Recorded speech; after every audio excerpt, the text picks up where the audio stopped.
the cloud. Hey everyone, this is Cindy. This is I Am the Open Door. According to the calendar that is showing up on my computer screen, it's 10 a.m. Eastern Standard Time on March 7th, 2025. This is the hour we have entitled Reality Check, where those of us who show up in this room or listen after the fact are saying yes to a direct experience, and we are using the pointings of Helen Hamilton to open us up for that, as is or has become the habit in this space. I have ready to play a short clip of a recent satsang from Helen Hamilton, and then whatever anyone wants to say about what's on that clip, and then we will read from the book. Sandra has agreed to be our reader today. So let's do that, unless there's anything anyone wants to say before we get started. Here we go.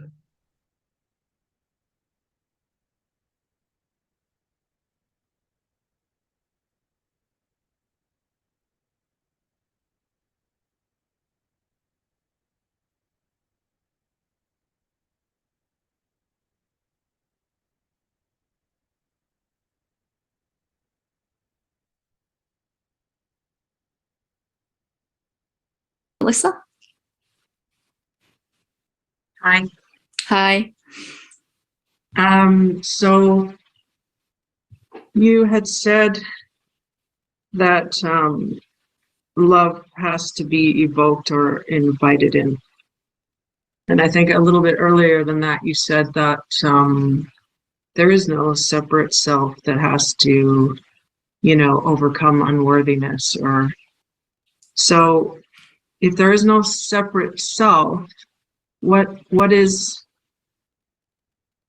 inviting it in, and why is that?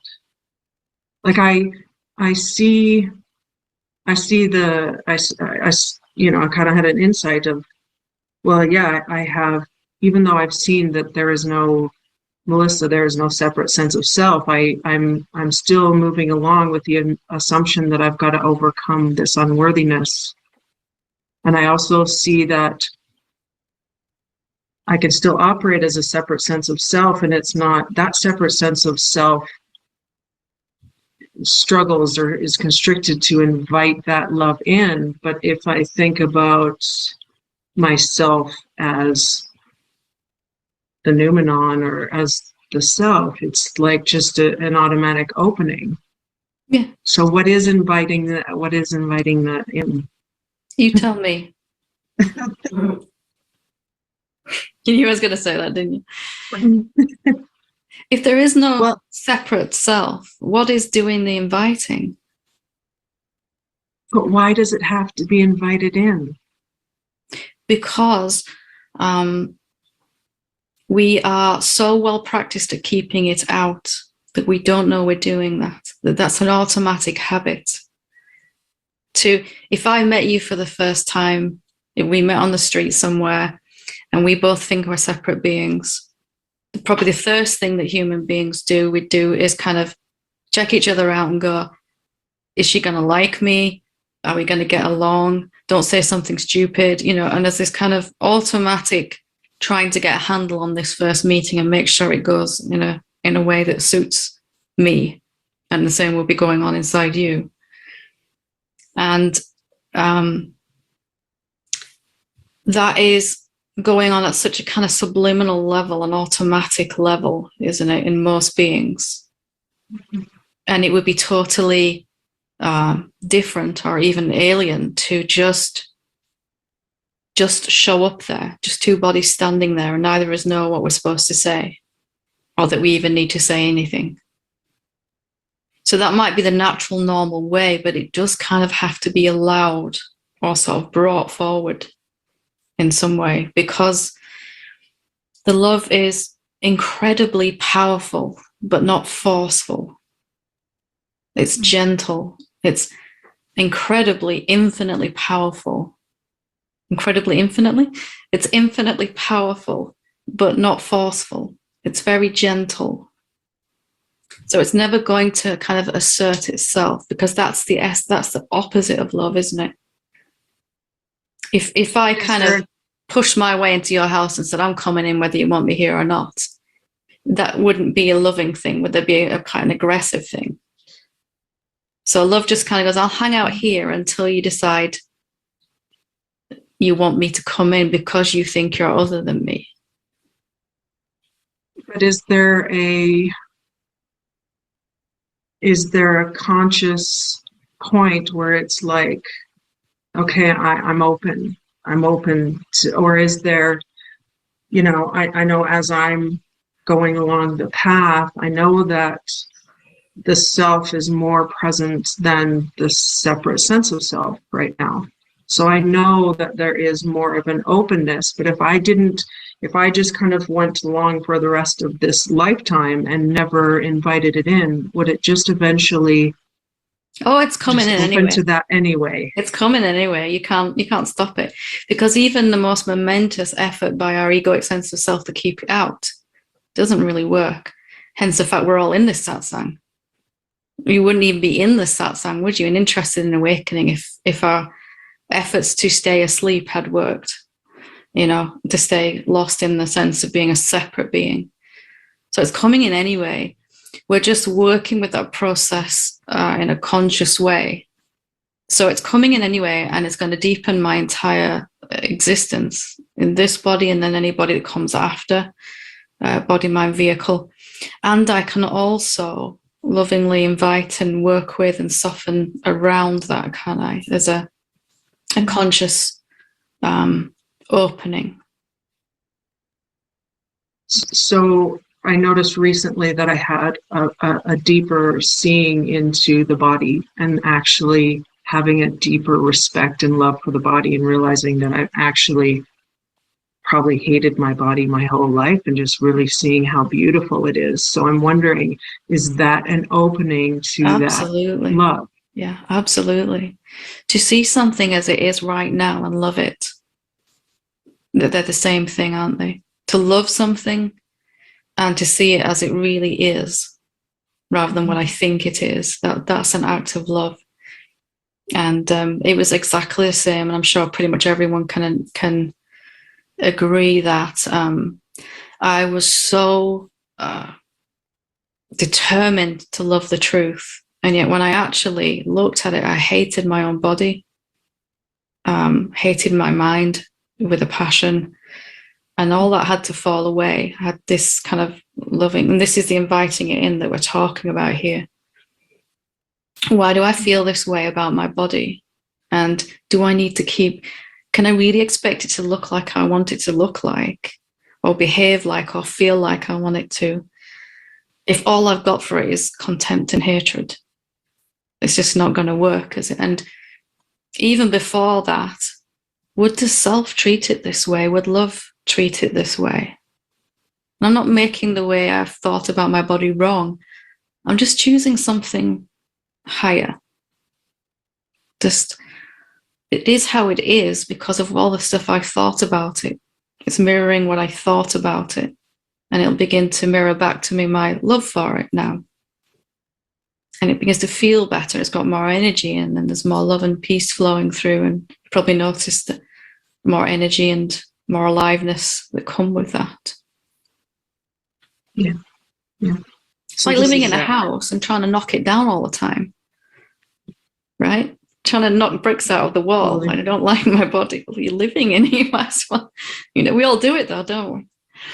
Yeah. But to realize that was like so powerful and profound. And I just felt there was such I felt like I just wanted to embrace my body and just love it. And I just felt so horrible for being so cruel to it all these years. I remember the first time I was able to stand in front of a mirror, full-length mirror.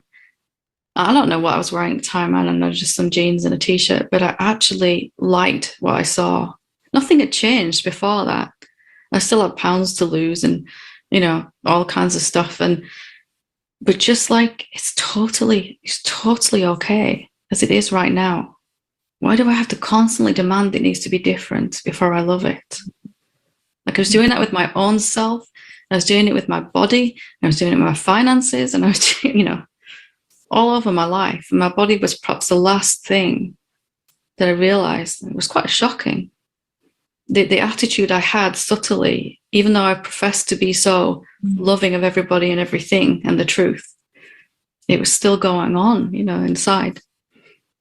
Isn't it nice to just fall back in love with it again?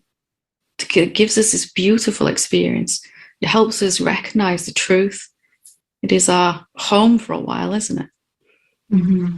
Mm-hmm. Yeah, quite profound. Thank you. Good to talk to you as always.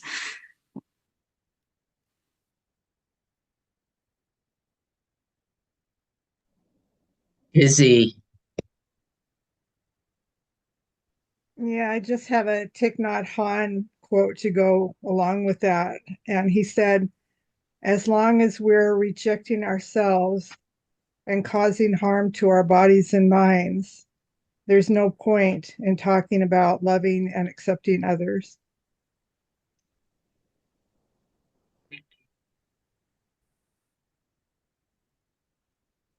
This is when we pause. And if anything is coming up for anyone after being with that clip, there is this space to discuss it. And if not, I'll do a screen share and Sandra will pick up where we left off last week.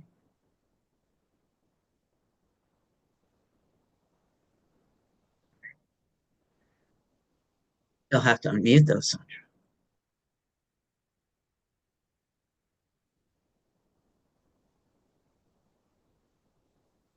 There you go. Where did All right. where did we leave off? I wasn't here last week. Let us see. I highlighted. And there's this sense that between Rana and Amy, someone will know what we decided.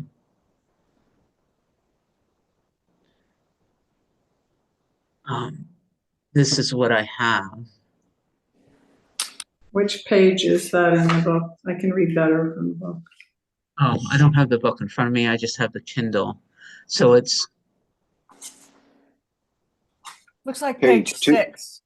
it's the end of chapter, the introduction.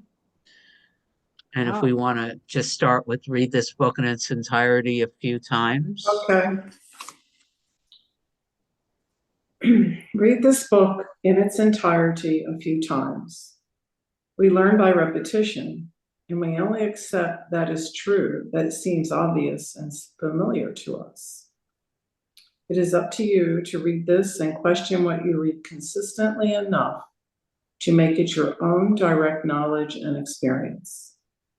If there is any gap between what you have seen to be true and what you are living as, then there must be a belief in the way that needs to be removed. Simply to recognize, I don't understand what has been written, but I would like to know it beyond doubt, will bring that to you. Ask that question and go have a cup of tea and watch the understanding present itself to you. Always rely on your own experience of what is written here. Do not be content with my words. Become this book. Live as this book, and you will never know suffering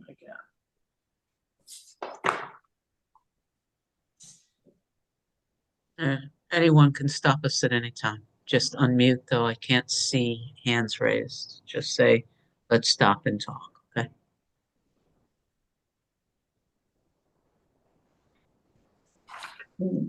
Chapter 2, Discovering that you are formless. This chapter will help you to discover what you really are, and it will begin to undo some of the main assumptions in our thinking process that keep us from seeing clearly. We will use the time-old process of self-inquiry to begin to understand what we are. Self-inquiry is simply what we actually look at. Wait, self-inquiry is simply when we actually look at what we are, rather than thinking about it. It is where we directly experience what we actually are, which is important because our mind cannot get in the way of this process. If you sit here and think, I am the unlimited reality that is infinite and all-pervading, then it will not help you unless you actually directly come to know that beyond just thinking about it. Only by directly experiencing what you really are will you begin to see clearly. If we merely think about this, then our assumptions about ourselves will alter what we perceive.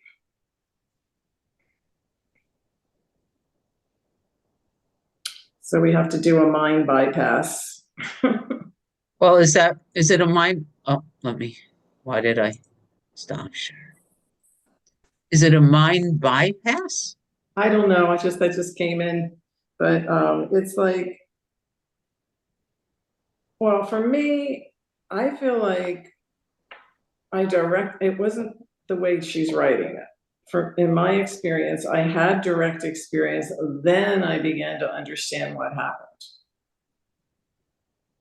It wasn't trying to understand first. It wasn't reading about it. It was having direct experience and then going, what the heck just happened? What happened to me? What's going on? And that's when I started learning about it. It was not the other way around. So I didn't have to think about it. It just happened.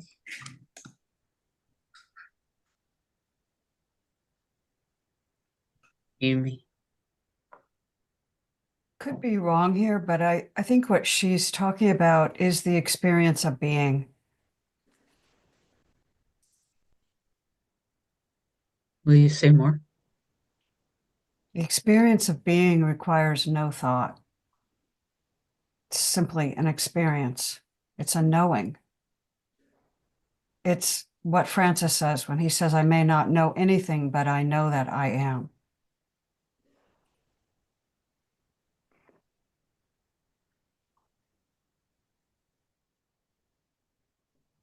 Thank you. David? What I wrote down, of course, is what I see is what I think. What I know is what I am. That's just kind of how it worked out for me just now.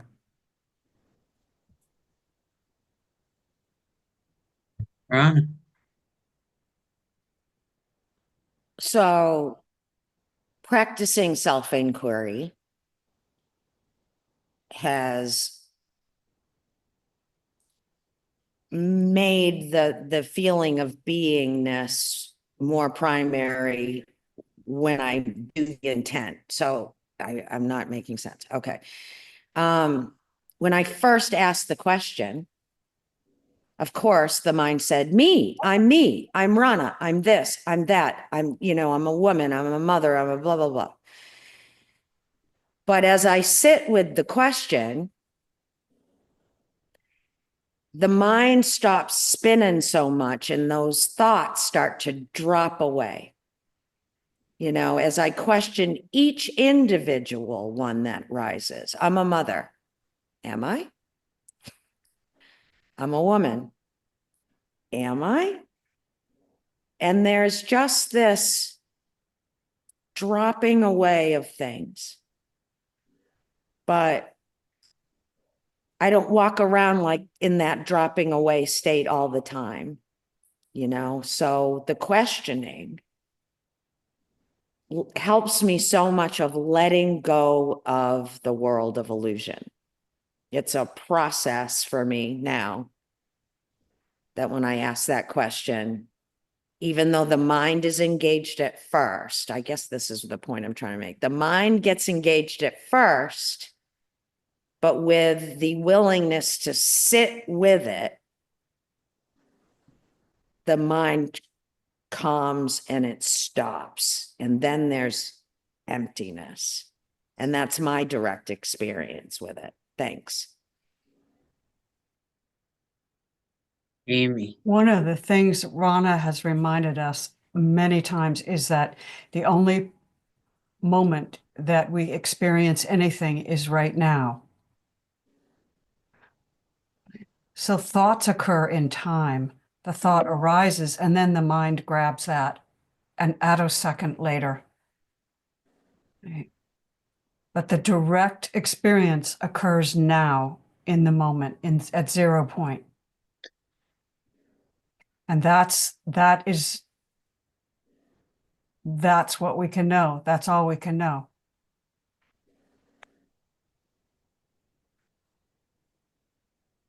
My current direct experience is that there's a sensation in my legs. Thought will tell you that the sensation in the legs is occurring because Gus just took his claws and went, right? The thought, this sensation is due to the cat digging into my legs is a thought. All that's here now is the sensation. That is even as speaking of it as a sensation, it's dying down, but there's still this story in thought that says that cat. But it's the past. It's crazy. Yeah. Thank you. At this point, the only place that the experience of the cat lives is in thought. Amy, did I not lower your hand or did you have another thought? You're muted.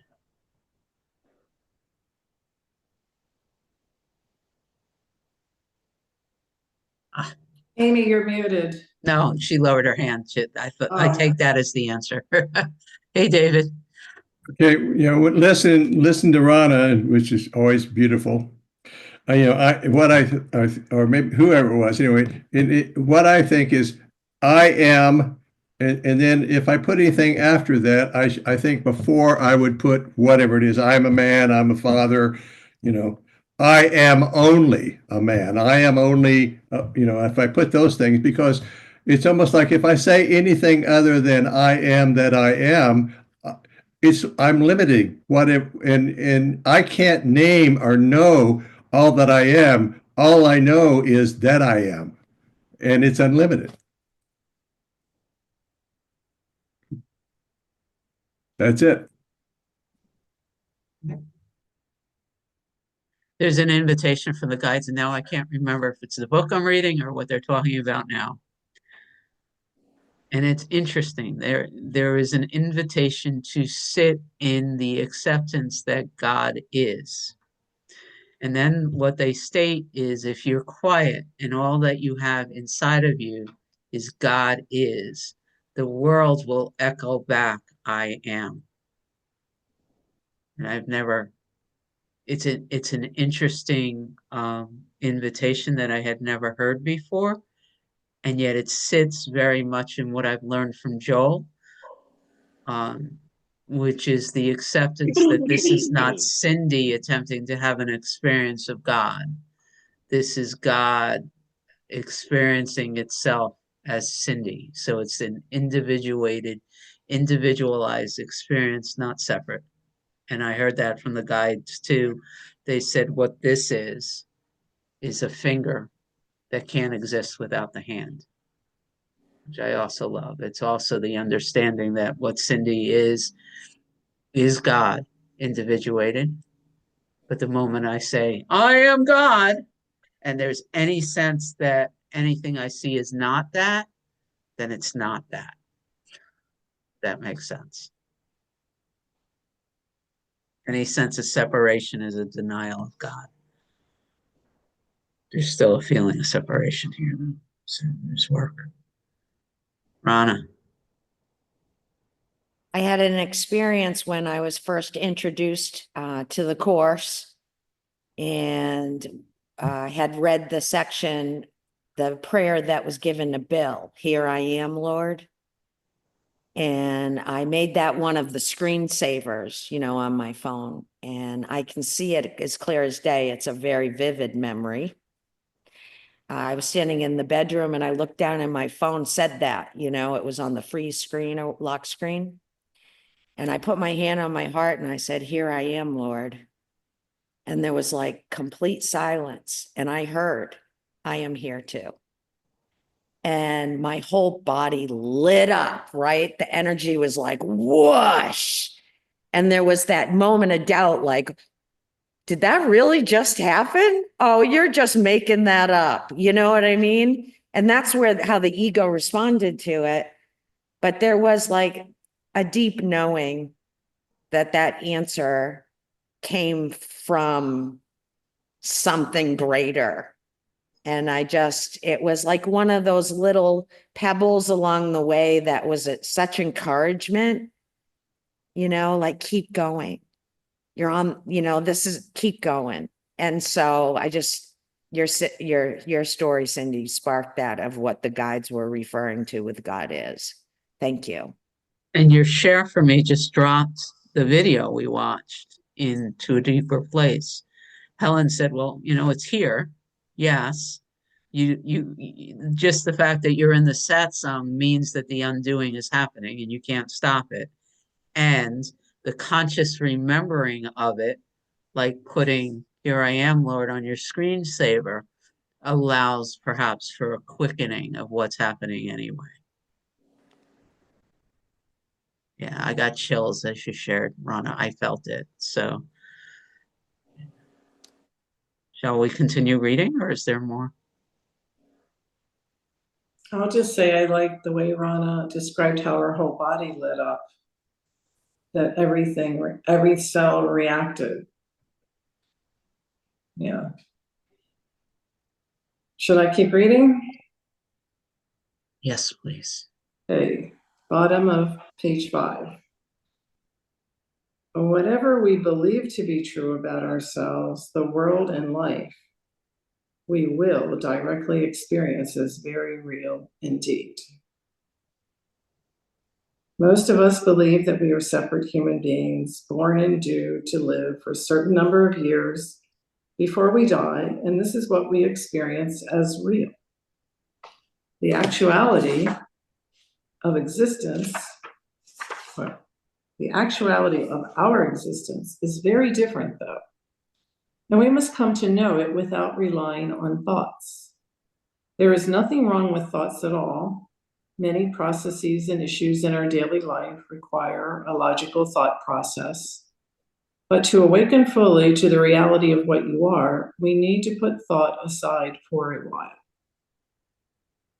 Each thought we believe will begin to color our experience of the truth, just as sure as wearing colored spectacles will color the world we see with our eyes.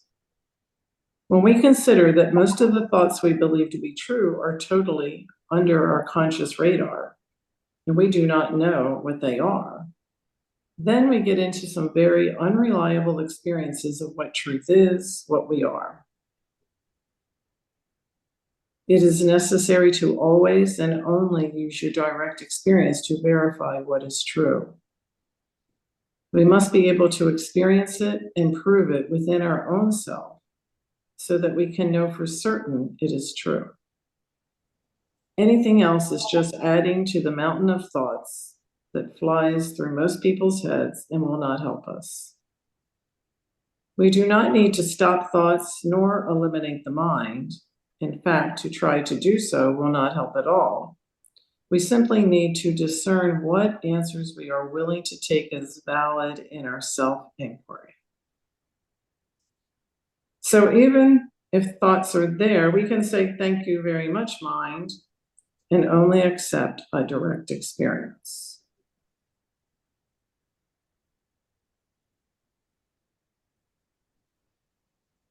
So self-inquiry is as simple as asking, "What am I really?" and seeing what answer we find. We will always find thought answers, of course, and Rana described that really well. We will always find thought answers, of course, and there is nothing wrong with these. Mind will have many things to say about what we are. What can we experience directly, though, is something very different to what you may have expected. Can I ask you, can you look at the screen? Am I on the right page? I don't see it. I'm Oh. not seeing what you're reading. I'm reading chapter, oh my gosh, why are you on chapter 3?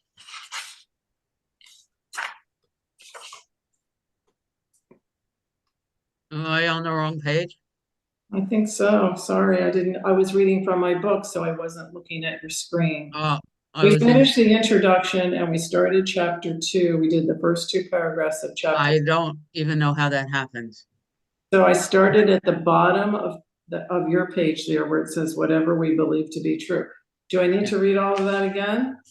Does anybody need that to be read? I took it all in. It was just such an interesting experience. Like I was sitting there waiting for somebody else to say, Cindy, you're on the wrong page. I wasn't looking at the screen.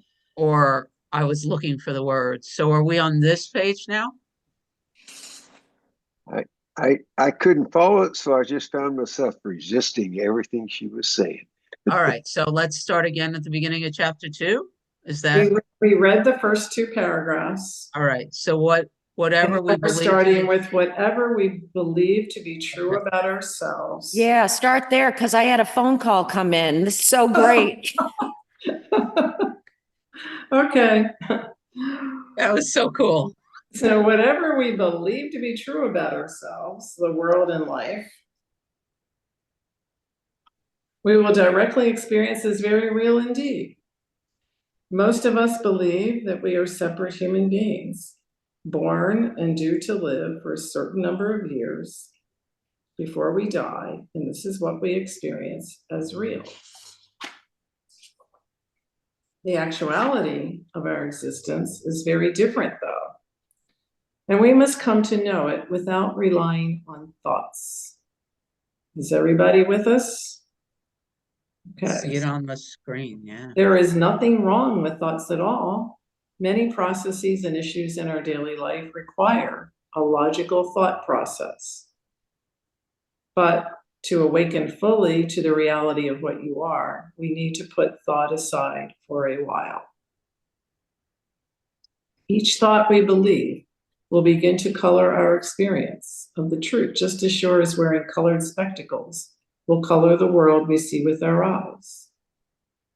When we consider that most of the thoughts we believe to be true are totally under our conscious radar, and we do not know what they are, then we get into some very unreliable experiences of what truth is, what we are. It is necessary to always and only use your direct experience to verify what is true. We must be able to experience it and prove it within our own selves so that we can know for certain it is true. I'm going to stop there and say that reminds me of Byron Katie when she says, is that true? Are you absolutely certain that that is true? And then she says, anything else is just adding to the mountain of thoughts, but you change the screen. Okay, I'll stop there. Rhonda. Well, this reminds me of my most recent little experience, right? A belief that was totally under the conscious radar. So, I had an appointment with a cardiologist, and as it got closer and closer, something was off and whatever. And finally it came to me that I was so nervous about that appointment. So I questioned, why am I afraid of this appointment?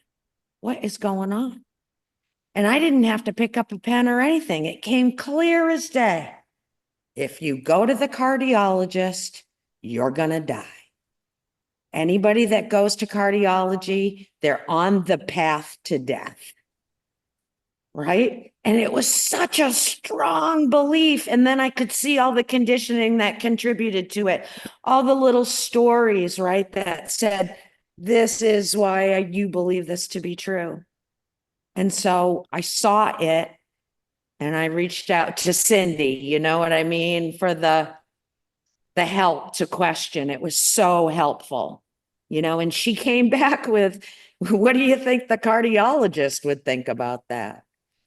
You know, and then I went to a cardiologist 30 years ago. I'm still here, you know, and then came the laughter, the breaking that up, right? That energy of fear and just worry, that laughter broke it up.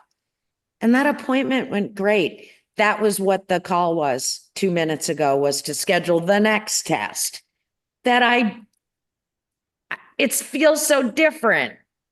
It's just what is. Big deal. Great. See you on April 12th. You know, whatever. So I love how, you know, my daily life gives me these examples that she's talking about if I'm willing to see them, you know, and be awake rather than just sleeping through all this. So thank you. Just had, well, within the last couple hours, I had an experience that I found so interesting when we think about thoughts versus direct experience. I was in a dyad. It was a very powerful dyad. It was the last share. And I caught my attention being pulled into what I was going to do after the dyad. Just that. Because the dyad ends 30 minutes before this meeting begins, and here are the things that I should get done before the next meeting. It seems innocent enough, right? Helen keeps talking about the thoughts that are under the radar.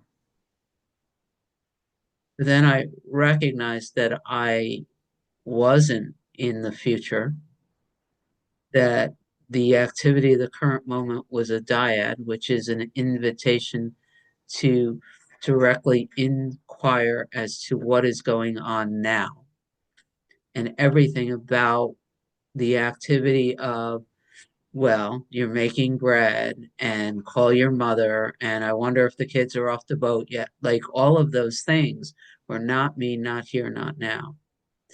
And the attempt to, I didn't even attempt to inquire, just the noticing of the activity of not me, not here, not now, recognized that it felt like a bubble, almost like a cartoon bubble of part of this self that refused to simply be in this now moment experience.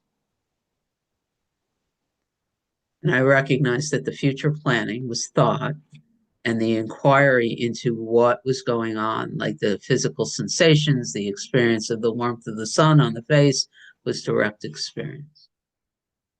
There was a real feeling of the difference. Almost didn't catch it.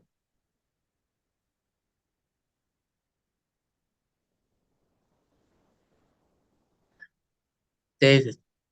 Me again. When Rana was saying what you know that she put on her phone, here I am, Lord, and then you know then the answer was I am here.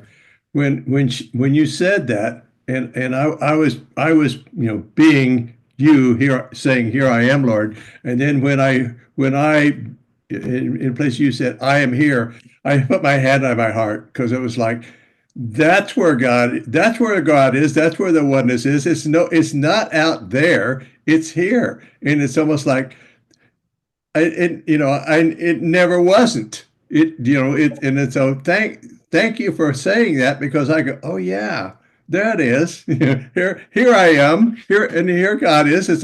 There's no difference. So thank you for pointing that out to me. Like I keep telling me, I'm here to learn, and it seems like every 5 minutes, it's like, oh my God, there's another great thing. And it's cool that I said, oh my God, because that was what I was talking about. So thank you. Sandra. I think that experience that you shared, Rana, and what she's talking about in this paragraph, the very first line, each thought we believe will begin to color our experience. So we're just going about our daily lives thinking all these thoughts and being programmed.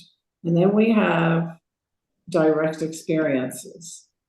And they are, to me, they are so dramatically different than regular life that they have, like you have this memory now that you carry with you. And it's like Helen said in the video, that this love that we experience, she said, it's so incredibly, infinitely powerful. And yet it's gentle and not forceful. So it's like a still small whisper that's always available. So powerful that all these other under the radar, it's like it breaks through all these under the radar thoughts and beliefs and everything else. It just breaks through and, you know, like cracks open the world a little bit, cracks it open so that the light beam can get in. So that's what I got out of this. And she says it's always necessary and always to use your direct to experience to verify what is true. And you just like believed it, even though you said the little voice came in, the ego wanted to kind of doubt it a little bit, but you really believed it. You knew. And that's how powerful it is. We know when we're having direct experience. And I think that's why we're all here, because we've all had it.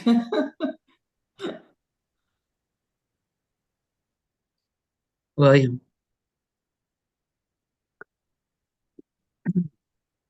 I hesitate to say this. Well, what I'm finding is that I have to turn off the volume and not listen to any of you. And I just sit here watching. It seems that I have a direct experience. I get so lost, not only the thoughts here, but it's the thoughts about your thoughts. And then you have those thoughts, and then you have those thoughts. I get in, like even the reading. And I thought, wow, that's kind of my life. I'm constantly listening to the mountain of thoughts everybody is saying. And I don't have the trust and faith just to go inside, listen. And even the moment I say I, that triggers a whole mountain of thoughts. It's just like, wow, I'm just, and it's like I want to apologize because I feel a part of you, but I can't follow your words. And that something's happening, and everything is, the rest is a story over and over and over. It's my story about your story, my story, your story. You know, I don't, and I don't even know, don't know. So I just wanted to say that. It just like now, it's just meaningless words. Don't even pay attention to what I've said. But here's the energy, the moment. That's what I'm feeling, and that's what I'm feeling from you all. Dear moment, I love it. I watch why the little it. I see a grin. I see this. I see a close the eye. I see it's like it's all happening right now. And I get to watch it. Get to be it. No. Okay, that's it. Couple things before you turn the volume off. I said there's some things I'm inspired to say before you turn the volume off. Okay, I'd love to hear it. Okay. Two things. And here's just what's coming up for me. This is the second time in the last couple of days that someone said, I am afraid to say this. And the last that I remember here, the last one was Pat. And she was pointing to a Helen Hamilton video. She said there's a lot of fear in sharing this because the teaching says that, you know, I'm not real. I'm not real. So I just wanted to acknowledge how grateful I am that we can come together into this space and say the things that we're afraid to say. The second is there's something in here that got lit up because this is the second time, and I don't even remember who the first the first time, but I feel like it was in this hour where someone said, I just have to go inside. And what's lighting up for me is the question, well, where does the inside become the outside? I don't have an answer to it, other than the fact that every time I look for the boundary, where does the inside, who do I think I am that I'm not what I hear? And it's just a question without an answer, except that something falls away. And the third thing that came up is a question that I've been living in since this Helen Hamilton Sat song that we discussed yesterday. And the question is, what is this really? And somehow that question, the way it's landing here, is taking me outside of the intellect. So those are the three things. And I love us. Hey, Amy. I don't mean to jump ahead or anything, but I'm itching to get to page 7 in the book because she goes right into that open space and really addresses everything we're talking about in a beautiful way. Shall we do that? You good with that, Sandra?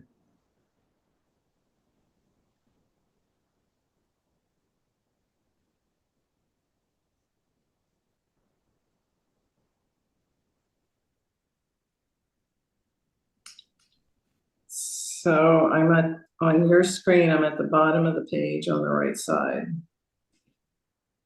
Starts with so self-inquiry. So self-inquiry is as simple as asking, what am I really? And seeing what answer we find. We will always find thought answers, of course, and there is nothing wrong with these. Mind will have many things to say about what we are. What can we experience directly, though, is something very different to what you may have expected. What will you find from your self-inquiry? Nothing. You will experience nothing at all, and this is the perfect answer. When we self-inquire and ask what we really are, we may experience a vast space that seems empty, void, and with no substance at all, and it can seem unsettling or strange to us at first, perhaps even a little frightening. If we keep looking at that vastness, we begin to get used to it. This vast nothingness is what we really are, but it is not at all what we thought we are, and so it will take some adjusting. This vast nothingness is not a thing at all, and it is most certainly not the someone we expected to find. It is formless and shapeless, and yet it is very much present. Remember, we are only going to take our direct experience that we can know as truth here. Also remember here that we are only just finding out now what we have always been, no matter how long we may have believed, assumed, and experienced ourselves as separate and limited human beings. It has never been so. Never. You are now coming to see what you have always been. Ask the question again and see what you find. You will find the same thing again and every single time you ask. It is just you, and you are formless and everywhere. If you stay in that direct experience and ask some questions of yourself based on that nothingness, you may be surprised at what you find. Are you tangible or intangible? Are you over here or over there? Do you have any shape or color? Where exactly are you?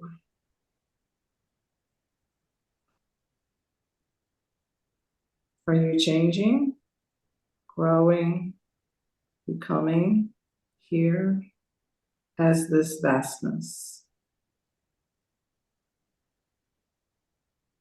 What time is it in the vastness? How far do you reach and where do you end?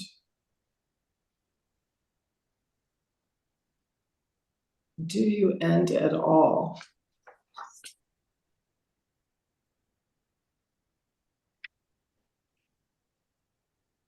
When did this vastness that you are appear? When will it disappear?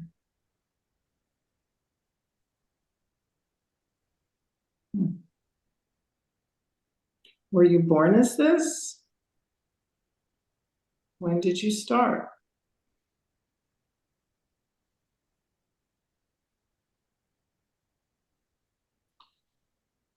Is there you and another person here? Where do you stop and the person next to you start? There is a hand raised.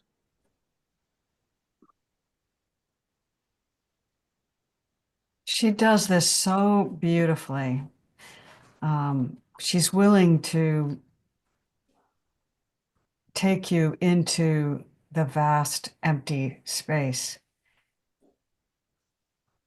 or at least describe it in words so that when we have the experience of it, we don't overlook it, which is really a gift of this book. And I'm just moved to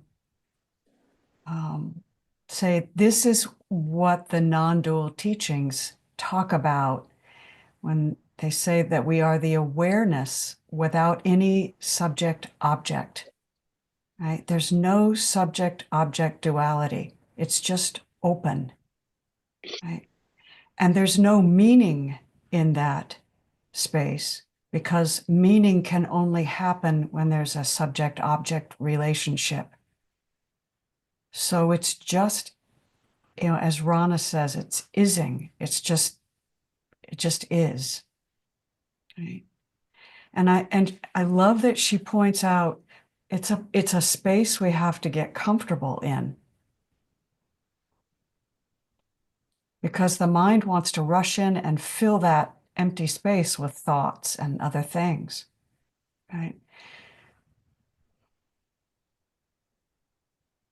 So in a way, once we see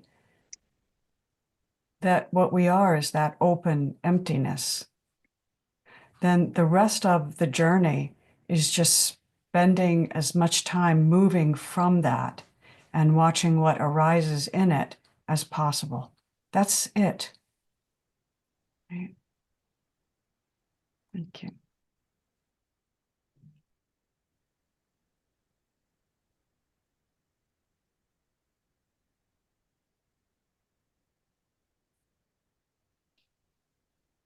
Trisha.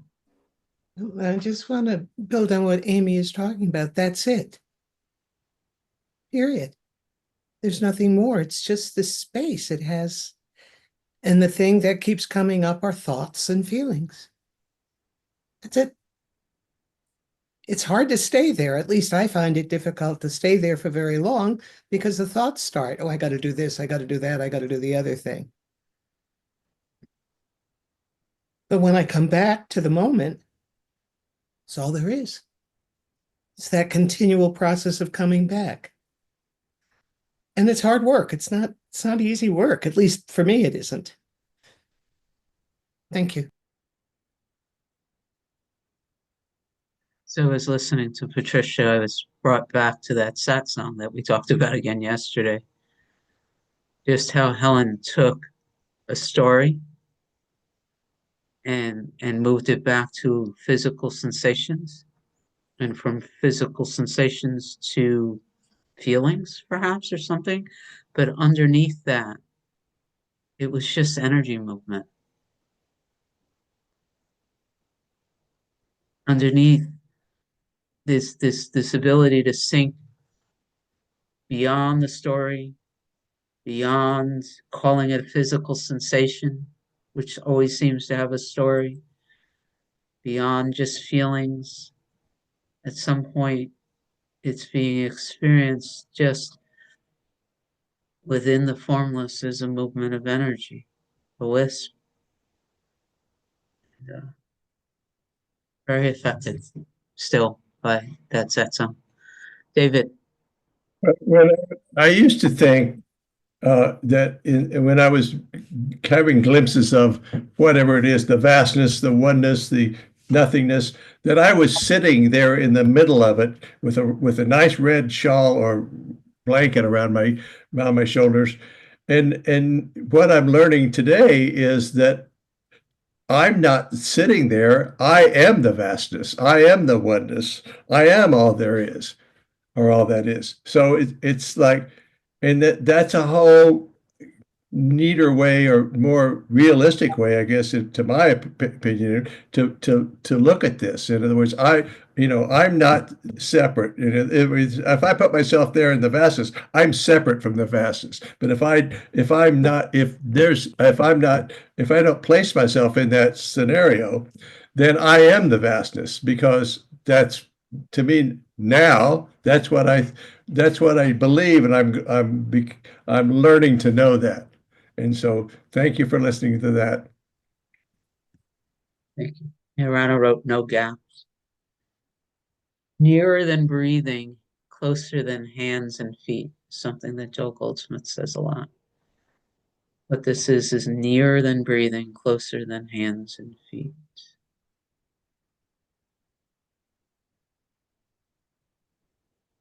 I am to believe the numbers on the computer screen. There's 3 minutes left in this hour. Whatever I am, from this point of view, I don't know what we're doing with those 3 minutes. Wonder if somebody else knows.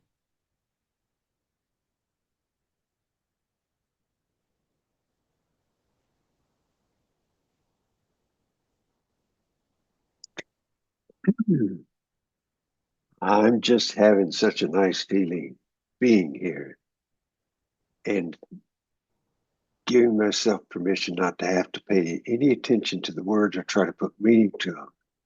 I get so lost. I'm wondering if this is like when I go to Germany, I can't understand the words, but I just love the feeling I have when I'm around my wife's family and friends. There's so much love, joy, laughter, fun. I don't know what they're saying. I just love it. And that's what I'm seeing this morning. Wow, I do that a lot. I tune out. I don't pay attention. Then many people ask me a question. I don't know what to say, because I can't keep up with the flow of words, thought. I don't have to. And that's what I'm seeing. Permission granted. And I just love it that I can be in your old space, and I value the moments, each moment here. But I'm telling you, I'm not necessarily making sense out of all the words either. So sorry, don't make sense out of mine either. It's okay.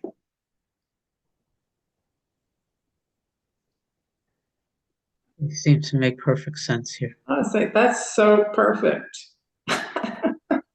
That's so perfect.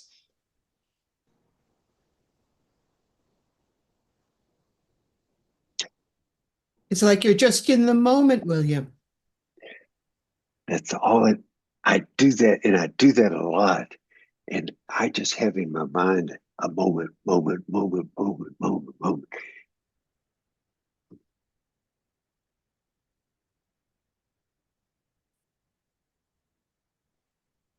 Is there anything anybody else would like to share while the recorder is still on?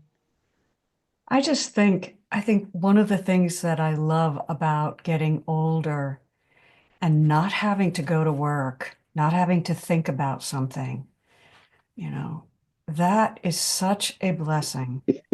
Isn't it, William? You don't have to respond to anything. You just get to be.